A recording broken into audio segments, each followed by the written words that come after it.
Miami Heat lose to the Memphis Grizzlies 105-96 at home at the Kaseya Center with half or even more than half of their team injured and missing. Welcome back to the Team to Beat Miami Heat basketball channel. My name is Amir.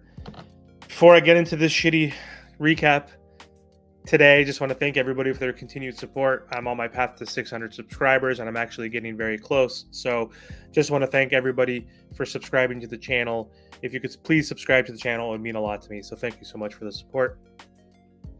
I'm at a loss of words, and I'm never at a loss for words. But the Miami Heat blow a game against the undermanned, tanking Memphis Grizzlies, who are basically, at this point, Jaren Jackson Jr. and a G League team.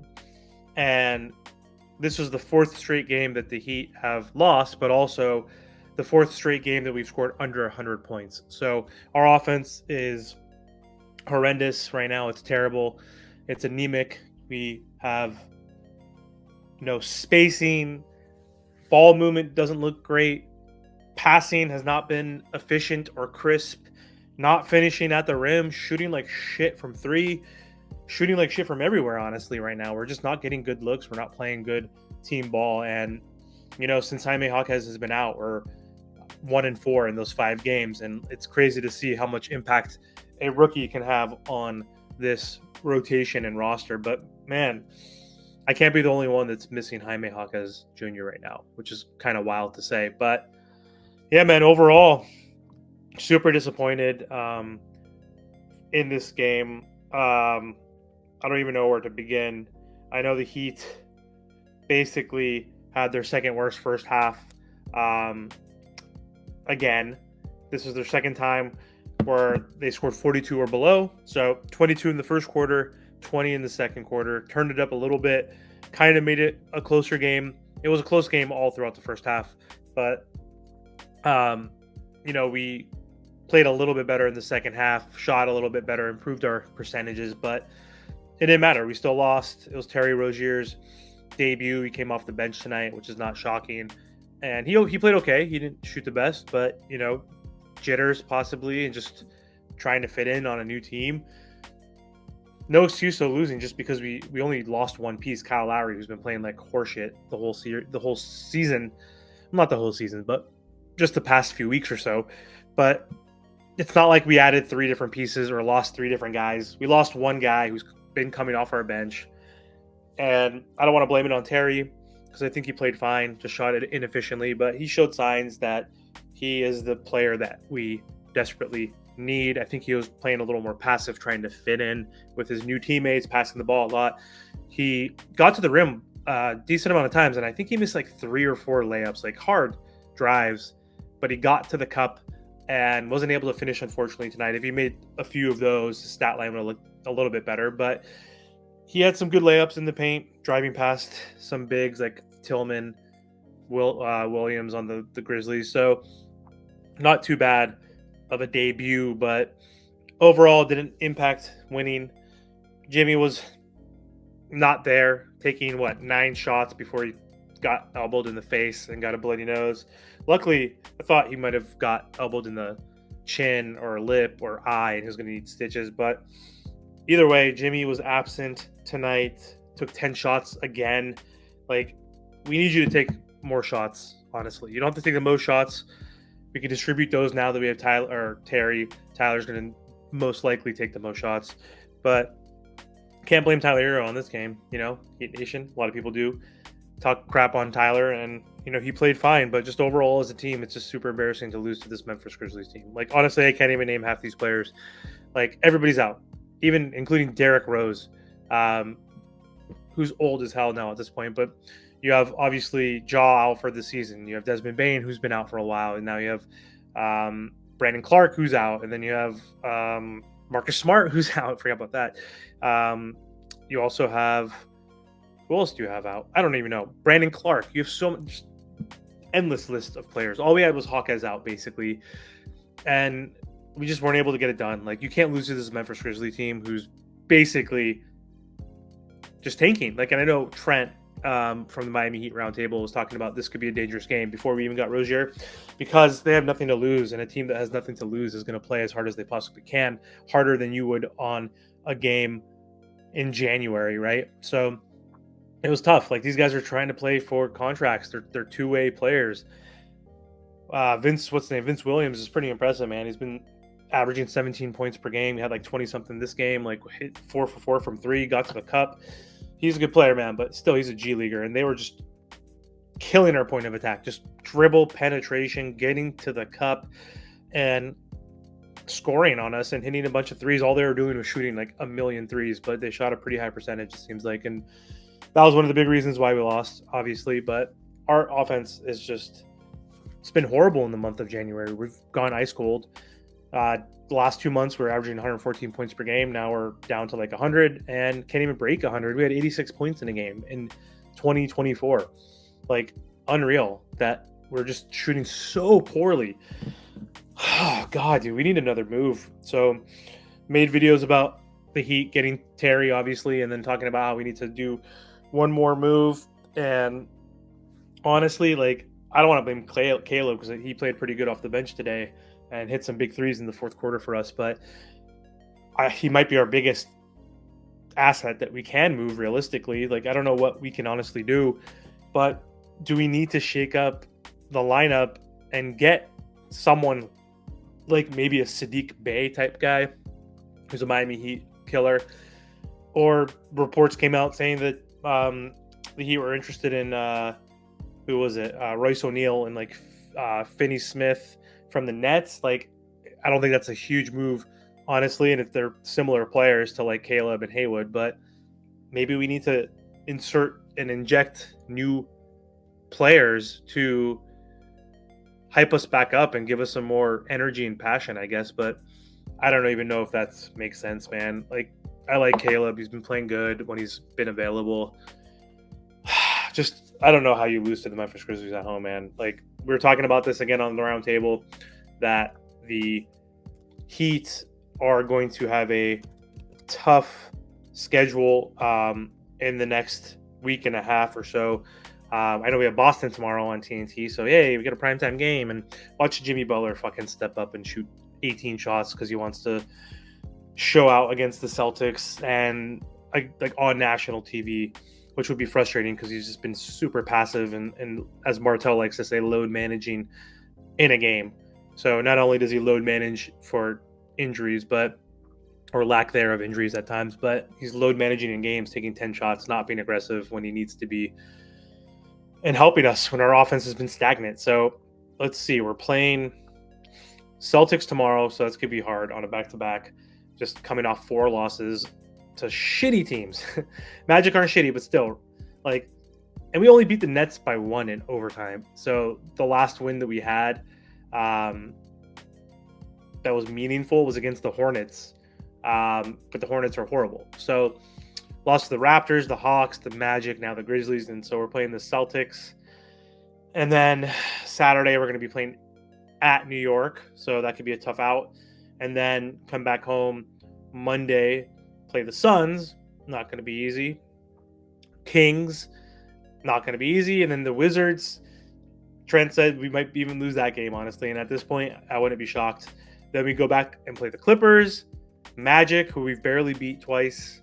And then the Spurs will be an easy one. But then we play the Celtics again, and then the Bucks, and then the Sixers, and the Pelicans, and the Kings. Oh, my God. Trailblazers, Nuggets. This could get out of hand, man. And, like, if we don't have a good stretch during these next 9 to 12 games, honestly, that can literally put us into the play-in, which we want to try to avoid. Like, if we win 6 out of 11 of these games, like 6 out of 12 of these games in the next 18 or so, it might be hard for us based on the traction other teams get, and based on seeding, who knows where we're going to fall at this point. So, horrible game, horrible night for the Miami Heat offensively. We need to make a move. Tired of this shit. I'm going to pull up the box score. Let's see. Not sure if you guys can see this, but I'll just go over them real quick. So let's start with the Heat. So Jimmy Butler played 34 minutes and 15 points, 2 steals, 3 assists, 4 rebounds, 4 turnovers, which is very costly. The Heat were careless. We'll get to that with those turnovers, even though they had more turnovers, but you would expect that. They're a freaking young team with a bunch of G Leaguers. He was 4 for 10 from the field, so that's fine. 1 for 2 from 3, 6 for 8 from the line. But 10 shots, man. Like, you got to take more than 10 shots. We need you, especially when this offense is not functioning and spacing and passing correctly and getting to the lane. Tough. He was a -4. Haywood Highsmith, 8 points. He looked pretty good at times. 2 steals, 1 block, 4 rebounds. He did his thing. 3 for 6, 2 for 4 from 3. Good job, Haywood. You did your job.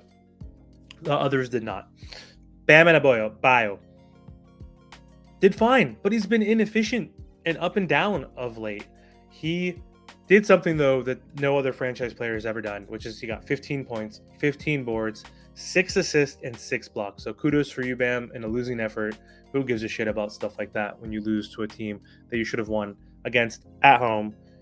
Embarrassing, but honestly, Bam, I love you. That's awesome. But 4 for 13, man, from the field, 30%. That's not good, dude. 7 for 11 from the free throw line. Like, his free throw percentage has been going down. He missed 4. Not good. J. Rich started for some reason. I guess they wanted to bring Terry off the bench, but he did okay. 9 points, 2 rebounds, 3 assists, got a block, and he only played 18 minutes, 4 for 7 from the field, but 1 for 4 from 3. But still, overall, he played fine. He didn't play that much. Tyler Hero, 37 minutes. Tyler was fine, 18 points, 4 turnovers, though. Him and Jimmy, horrible when it came to some of their decision-making, their passes, their ball handling, especially with Tyler getting stripped. That part wasn't great, but 18 points, 6 rebounds, 3 assists, 8 for 15 shooting, good efficiency, 2 for 6 from 3. Not too bad. Not too bad on Tyler's end. Terry, I mentioned, had his debut, and he had 9 points, 5 assists, 4 boards, 2 steals. He did have 3 turnovers himself, including that one bad pass to Jimmy Butler, which they've reviewed, and was the turnover, which is not good. But he shot pretty badly, 3 for 11, 1 for 5 from 3. Got to the free throw line once, made 2 free throws. Like I said, he was attacking the basket. He was giving us a new element, playing downhill, getting to the rim. He just missed some layups. If he made 3 of those layups, he would be 6 for 11, 15 points, 5 and 4. So it would have been fine. But, what do you expect? It's his first day with the team. So he didn't even get to practice really or do anything with the team. Kevin Love, 0 for 3, played 5 minutes. He was sick. 0 points, 1 rebound, didn't do anything. Caleb, build up your trade value, friend. All right, fam. We want you to build this up. We need to get a good piece for you somehow.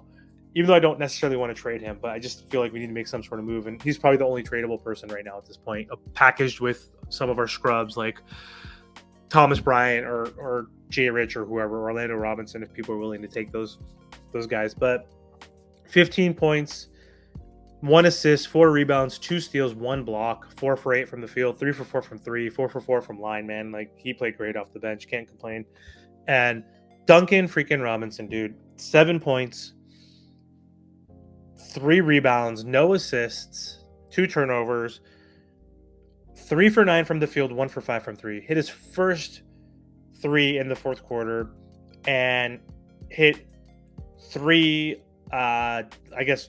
floaters or whatever he did in the fourth quarter, which is great. He scored 9 points or 7 points, all that in the he had 2, plus that 3, 2 layups or whatever they were, and he had all 7 points in the fourth quarter. That was great. He helped us come back a little bit, which we should never have been in a position where we were down at any point in this game against this team. But he was 0 for 3 and 0 for 4 from the 3 before that fourth quarter. So he's been inconsistent as hell. His shot has been getting worse. He only played 15 minutes, but it's Duncan Robinson, Tyler. So anyway, let's go quickly to the Grizzlies, because these are some scrubs and players that I've never even heard of in my life that balled out. So Vince Williams Jr., this kid can play basketball. This guy's a two-way player, G League dude, getting an opportunity because of all the injuries. 25 points, 4 assists, 5 rebounds, 5 for 6 from 3, 8 for 10 from the field. Game over. David Roddy, who's super annoying and didn't play that great, 10 points, 4 assists, 3 rebounds, 2 steals, 1 block. Tried really hard. 2 for 4 from 3, 4 for 11 from the field. John Conchar, 11 points, 10 rebounds, 2 assists. Jacob Gilliard, who the hell is this guy? 6 points, 7 assists. Scottie Pippen Jr., which I don't even know if he was on this team at the beginning of the year, got an opportunity. He played great. 15 points, 6 rebounds, 6 assists, 5 for 7 from the field, 1 for 1 from 3. G.G. Jackson, who's like a teenager apparently, G Leaguer, 17 points, 4 boards, 2 assists, 4 for 6 from 3, 5 for 9 from the field. Like, how? And then their best player, their only actual player, Triple J, 15 points, 5 turnovers, which is horrible, 1 block, 1 steal, 3 assists, 6 rebounds, 5 for 21 from the field, 1 for 7 from 3. They still won. So, disgusting. Horrible game. I am at a loss for words. Like I said earlier, I can't believe we lost to this team. So the Heat shot overall 40% from the field, which improved. They were in the low 30s to start the game pretty much, and at halftime 33% from 3, which is bad, but they made up for that and hit like 4 threes in the fourth quarter. 76% from the free throw line. Not good. Not going to cut it. 17 turnovers. Not taking care of the ball. Even though they had 18, they're a younger team, shittier team. We still couldn't take advantage of that. So turnovers and shooting like shit. Anyway, I'm done with this crap. We're going to play against the Celtics tomorrow. I'll be back on for either a live or a recap, but the Heat lose. This is embarrassing. We need to fix this problem. I don't know how we do it, but we need to fix it. Anyway, thanks, guys. Talk to you guys soon. Don't forget to subscribe.